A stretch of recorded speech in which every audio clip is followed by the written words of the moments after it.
Hello sir, నేను sir hotel నుంచి. ఏంటో చెప్పు. ఏమీ లేదు సారు, నేను అనగా అమ్మవారి కోవిలికి అని చెప్పి మీ భార్యాభర్తలిద్దరూ వెళ్తిరి. రాత్రి కూడా రాలేదు.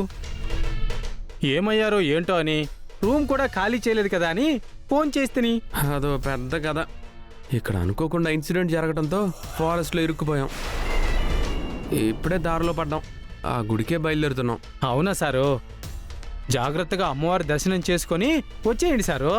Bye sir. పద పద. Hello, excuse me. ఏంది మేడం? ఇప్పుడు ఫోన్లో మాట్లాడింది ఎవరితో? అదే మేడం, మీ రూమ్ పక్కనే ఉన్నారు కదా కొత్త జంట, స్వీట్ కపుల్.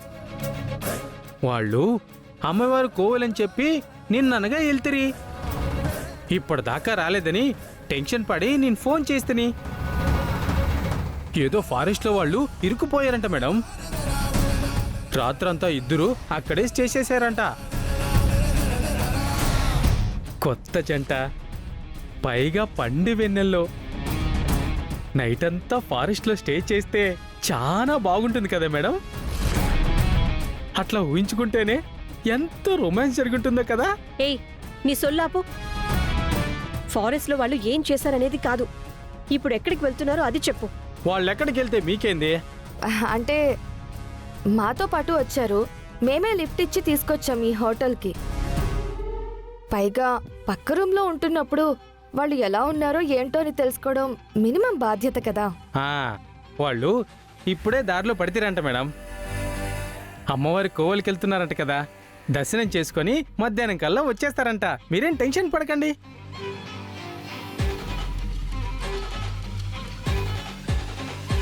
అయితే పల్లవికి ఏం కాలేదు. నువ్వు పెట్టిన రౌడీ వెధవలు ఏం చేయలేదు. అవును, వాళ్ళు మిస్ అయినా మనం మిస్ అవ్వకూడదు. ఎటో కొండ మీదున్న అమ్మవారి గుడికే వెళ్తున్నారు అని చెప్తున్నాడుగా. అక్కడికి వెళ్ళి దాని సంగతేంటో అక్కడే తేల్చేద్దాం. పద.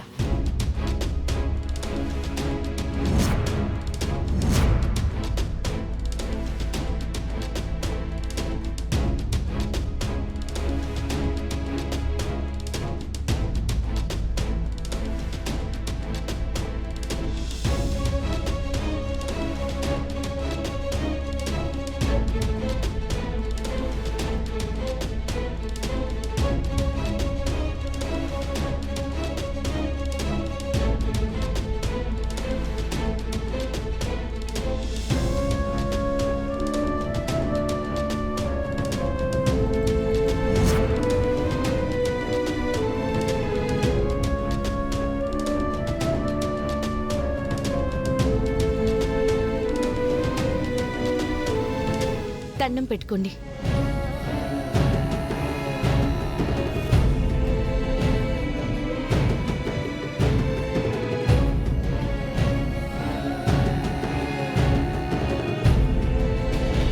అమ్మా, నా భర్త నన్ను అర్థం చేసుకుని నాకు దగ్గరయ్యేలా చెయ్యి.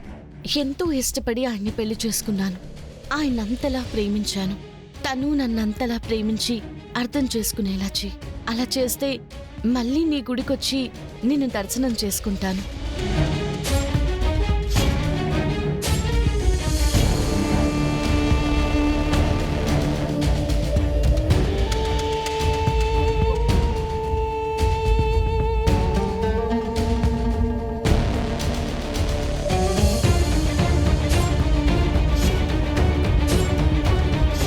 నా కోరిక అదేనమ్మా.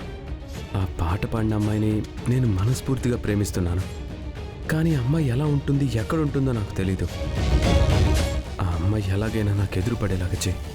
నా జీవితంలోకి వచ్చేలాగా చేయి. వేరే అమ్మాయిని పెళ్లి చేసుకుని ఇక్కడికి వచ్చి ఇంకొక అమ్మాయి గురించి అడుగుతున్నానని తప్పుగా అనుకోవద్దు. మా పెళ్లి బలవంతంతో జరిగింది, కానీ ఇష్టంతో కాదు.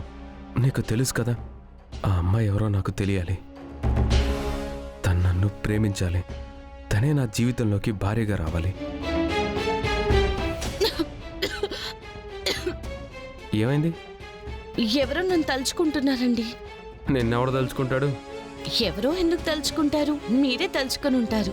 నేనే నిన్ను తలుచుకోలేదు. మరి వేరే అమ్మాయిని తలుచుకున్నానులే. అవునా, మీకంత సీన్ లేదులేండి. పదండి, రాళ్ళు పెడదాం.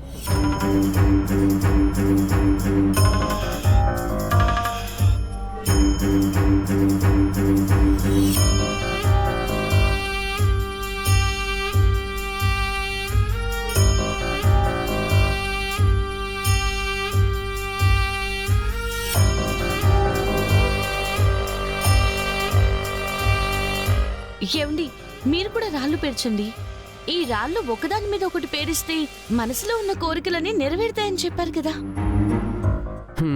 అవును, నా మనసులో కోరికలన్నీ నెరవేరాలి. ఉమ్.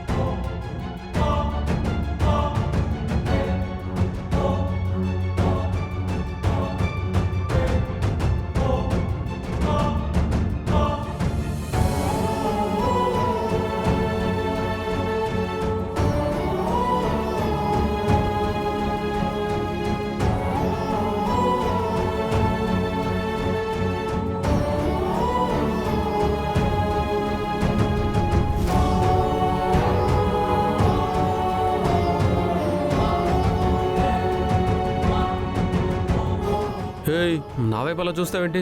నీది రాసుకో. ఏ, నేను మీ భార్యనే కదా, నాకు తెలియకూడదా? ఎవ్వరికి తెలిసినా నీకు మాత్రం తెలియకూడదు.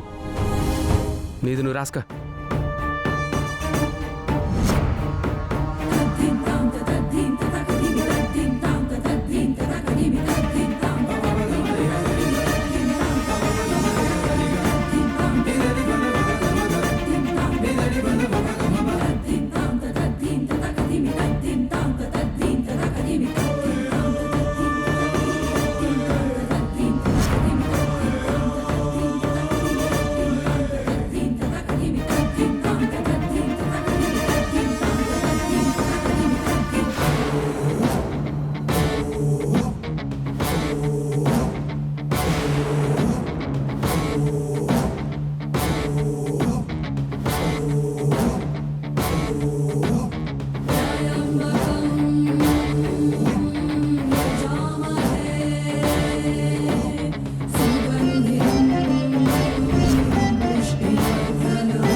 ఇదేంటిటే వస్తుంది?